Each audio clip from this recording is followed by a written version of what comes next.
The elevator door slid open with a soft ding, and every head in the lobby turned toward me. My heels clicked against the marble floor, sharp and deliberate.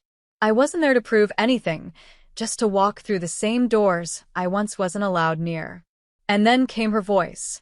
Before we begin, drop a comment and tell us where are you from and from which city you're watching our videos? And after watching the whole video, don't forget to tell us what would you do in this situation? Be honest, tell me in the comments below. We read every comment. Let's begin. Well, look who's pretending again, my Aunt Valerie called out, loud enough for the entire lobby to hear. She was lounging on one of the leather couches near the bar, a crystal glass in her hand, surrounded by her two gossiping friends. Sweetheart, she added, her words dripping with cruelty. This building charges rent. You sure you're not lost? The laughter that followed was high and shrill, bouncing off the glass walls like a cruel echo. I didn't slow down. My fingers gripped the strap of my handbag tighter, my jaw set. Every insult I'd ever swallowed from her burned behind my calm expression. Maybe she's just visiting, Valerie sneered. Or delivering packages? I reached the reception desk, eyes forward, pretending not to hear the mockery. And that's when the building manager, Mr. Green, always stern, always composed, came rushing out from behind the counter. He looked like a man late for a meeting with destiny. Ms. Lawson, he said breathlessly, straightening his tie. Welcome home. The laughter stopped. Valerie blinked. What did you just call her? She asked, her smile faltering. Mr. Green turned politely toward her. I said, welcome home, Ms. Lawson. Her penthouse transfer was finalized this morning. Everything's ready upstairs. The sound of glass hitting marble broke the silence. Valerie's drink slipped from her trembling fingers, spilling across the floor. Her friends just stared, eyes wide, mouths slightly open, as I turned slowly toward her. Oh, I said softly, tilting my head. I thought you knew. I bought the building last week. Valerie's lips parted, but no sound came out. The same woman who once told me I'd never make it without family money now stood in my lobby, speechless, pale, exposed. I smiled faintly, just enough to twist the knife with grace. You should be careful what you say in my building. The walls have a funny way of echoing the truth. Then I turned and walked toward the private elevator, the air behind me thick with shock. Each step I took wasn't just movement, it was closure. Years of humiliation, dismissed dreams, and whispered pity, all melting away under the soft hum of marble floors and disbelief. When the elevator door slid shut, I caught a glimpse of Valerie's reflection in the mirror, her drink-stained hand trembling, her pride collapsing quietly beside her. Finally, I whispered to myself, welcome home, Claire. The door to my penthouse swung open with a soft electronic click, and the familiar scent of cedar and linen washed over me. I stepped inside, heels echoing against the polished marble. Every light in the vast living room turned on automatically, revealing glass walls that opened to a breathtaking skyline. The view of downtown Manhattan shimmered like a promise, one I'd made to myself long ago. For a moment, I just stood there, staring at the city that had once chewed me up and spit me out. My reflection stared back at me from the window, same dark hair, same quiet eyes, but the woman standing there now carried the weight of survival. I set my purse down on the counter and exhaled. The silence of the penthouse wasn't empty, it was earned. But peace never lasts long when someone like Valerie exists. A sharp knock shattered the calm. Not one of hesitation, 3 rapid, entitled taps. I opened the door, and there she was, standing in her designer heels, clutching her handbag like a weapon. Her eyes darted past me, scanning the space, desperate for something to insult. So it's true, she muttered, stepping inside uninvited. You actually bought this place? I leaned against the counter. Careful, Valerie. Your shoes are dripping disbelief all over my floor. She scoffed. Don't flatter yourself. You think buying a penthouse suddenly makes you one of us? One of you, I repeated, letting out a quiet laugh. I wouldn't insult myself like that. Her face tightened. You're still the same girl who begged me for rent money 2 years ago. Don't stand there acting like you're some self-made miracle. I stared at her for a moment, then said, "You're right. I'm not a miracle. I'm the result of every time you told me I couldn't do it." That hit her. The corner of her mouth twitched, the mask slipping for half a second. "You always had that attitude," she snapped. "That's why no one helped you. You burned bridges." "No," I said calmly. "You burned them and handed me the match." She froze. The silence between us crackled with years of resentment and truth unspoken. I turned, pouring a glass of water from the dispenser. "You know what's funny?" I said quietly. "You've spent your whole life pretending to have power, measuring your worth in dinner parties and last names. But real power doesn't need to announce itself." Her eyes narrowed. "And what do you call this? Revenge?" I took a sip and met her gaze. "No. This is me coming home." Valerie let out a dry laugh, circling the room slowly, eyes darting across every detail of the penthouse, the chandelier, the grand piano, the skyline view. Her envy filled the air like perfume. "This is temporary," she said finally.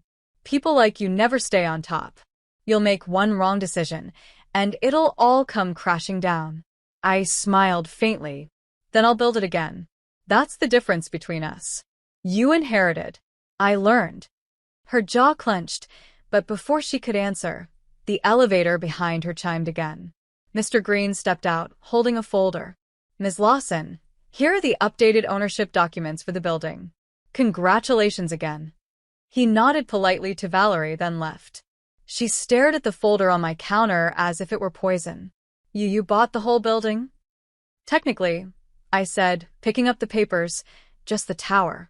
The restaurant on the ground floor is still under renovation, but I'll get that too." Her face flushed red, the realization hitting her like a slap. "Do you have any idea what you're doing?" she hissed. "You're playing with things you don't understand. These people, this level, you'll never fit in."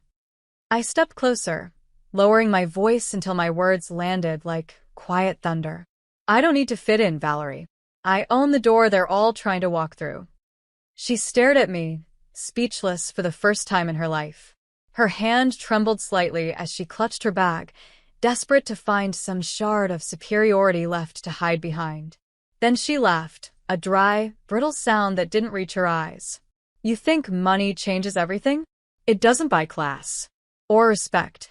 "Maybe not," I said softly. "But it buys silence from people who used to laugh at me." The color drained from her face. Her phone buzzed, lighting up with a message. She glanced at it, and her expression shifted instantly. Panic. "What's wrong?" I asked. She swallowed hard. "The board meeting. My investment partners, someone told them about last year." I tilted my head slightly. "About how you faked the charity report?" Her eyes shot up to mine, wide. "You." "I didn't have to tell them," I said calmly. "They figured it out when your name came up in the background check for this purchase." The tower's legal team did a full review. Valerie's face went blank. "You ruined me," she whispered. "No," I said, voice low. "You ruined yourself. I just stopped covering for you." She stepped back, eyes glassy, searching for the confident woman she used to be, and finding nothing.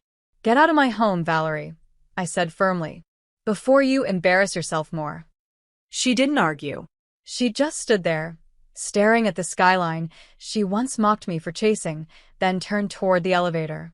As the doors closed behind her, I felt something I hadn't felt in years. Not victory, but peace. I walked to the window again, watching the city lights flicker below. The reflection looking back at me wasn't the timid girl who once asked for permission to exist. She was gone.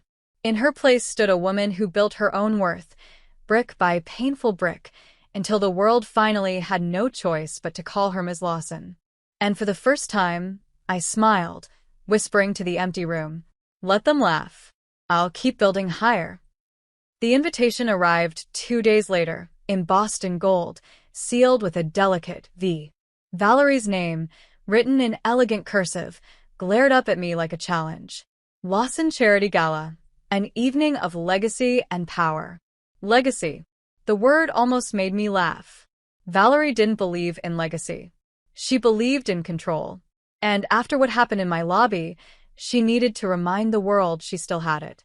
I could have ignored it, stayed home, enjoyed the quiet. But something inside me, the part that remembered every cruel smirk, every word meant to make me smaller, whispered, "Go." So I did. The night of the gala, the air outside the Hilton Grand shimmered with flash photography and the scent of expensive perfume. The valet opened my door, and 100 heads turned as I stepped out, not because of the gown, but because they remembered the story. The girl they mocked now owned half the skyline. Inside, chandeliers glittered like falling stars, and the buzz of laughter filled the ballroom. I could feel eyes tracking me as I moved, some curious, some nervous. It didn't matter. I wasn't here to blend in. Valerie stood near the stage, her smile rehearsed, her champagne glass trembling just slightly. She was wearing gold. Always gold, as if it could disguise the cracks in her confidence. When she saw me, her expression froze for a fraction of a second before she forced her lips into a polite curve. "Claire," she said smoothly, her tone honeyed with poison. "You made it." "I did," I replied. "Wouldn't miss it for the world." Her friends hovered nearby, the same ones who laughed at me in that lobby.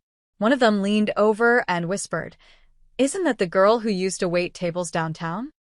I turned toward her, smiling gently. "Yes," I said. "And you're the woman who used to leave a $1 tip on a $200 meal." Funny how life changes. A few heads turned. The woman blushed, and Valerie's jaw tightened. "Let's keep things civil, shall we?" she said through clenched teeth. "Of course," I said sweetly. "I wouldn't want to lower the tone of your legacy." Before she could respond, a tall man in a charcoal suit approached, Mark Everett, CEO of Silverstone Investments. He shook my hand firmly. "Ms. Lawson," he said, smiling. "We've been following your real estate acquisitions." "Impressive work." Valerie's smile faltered. "You two know each other?" Mark turned to her politely. "We do now. Claire's firm just acquired the West Side District project, one we were hoping to invest in. Seems she beat us to it." The silence that followed was delicious. Valerie's eyes darted between us, her grip tightening around her glass. "I didn't realize you were in business," she said weakly. "You never asked," I replied. The band started playing, and the crowd shifted toward the dance floor. But Valerie stayed rooted, her pride slowly unraveling. After a few speeches, she took the stage, all grace and fake gratitude.